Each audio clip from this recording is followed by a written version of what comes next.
Pesan Sertu Hendri sebelum lolos dari kepungan TNI dan Brimob, tolong urus jenazah saya. Sebelum berhasil lolos dari kepungan tim gabungan, desertir TNI Angkatan Darat, AD, Sertu Hendri sempat mendatangi kediaman kakak angkatnya, Senin, 13 Januari 2025. Sertu Hendri datang ke rumah yang berada di Jalan Letumat Daud Lingkungan 3, Kelurahan Parit, Kecamatan Tanjung Pandan, Kabupaten Belitung, Bangka Belitung itu sekira pukul 22 waktu Indonesia Barat. Sebelum beranjak tidur, Sertu Hendri sempat ngobrol dengan kakak angkatnya, Evi Yolanda. Sertu Hendri menceritakan, dirinya tengah dicari karena telah menembak orang. Dalam obrolan yang berlangsung sekira 1 jam itu, Sertu Hendri juga sempat menitipkan pesan kepada Evi. Sertu Hendri meminta tolong, apabila ia meninggal dunia, agar jenazahnya diurus oleh Evi. Mengingat, Sertu Hendri tak memiliki keluarga di Belitung. Terus pesan dia juga, nanti kalau Hendri meninggal atau tertangkap, tolong urus jenazah Hendri, karena ayuklah, Evi, keluarga Hendri di Belitung.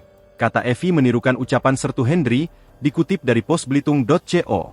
Keesokan harinya, Selasa, 14/1/2025, Evi mengantar anaknya sekolah dan sempat berpamitan kepada Sertu Hendri. Setelah itu, rumahnya didatangi banyak petugas. Tahu-tahu pas saya keluar rumah, ada banyak petugas di luar, terus saya tanya, bilang tidak ada apa-apa, ujar Evi. Sementara itu, Evi membantah adanya penyanderaan yang dilakukan Sertu Hendri kepadanya. Ia menegaskan ketika berbicara dengan Sertu Hendri secara baik-baik. Tidak ada sandera menyandera, kami ngobrol baik, malah dia bilang ayuk tidurlah besok mau kerja, jelasnya.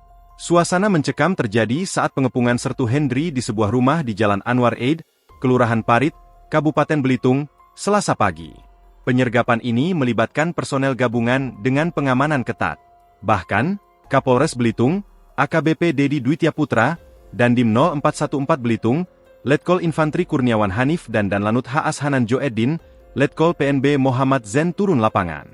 Mereka turun ke lokasi penyergapan dengan perlengkapan lengkap, mengenakan rompi anti peluru, helm dan senjata api. Hal ini dikarenakan Sertu Hendri juga memegang senjata api.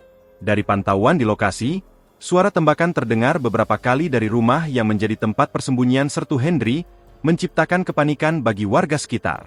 Warga yang tinggal di sekitar lokasi diminta menjauh demi keselamatan. Situasi tersebut membuat sejumlah ruas jalan ditutup sementara, dengan aparat bersenjata lengkap terlihat berjaga di sekitar lokasi. Download Tribun X sekarang, menghadirkan lokal menjadi Indonesia.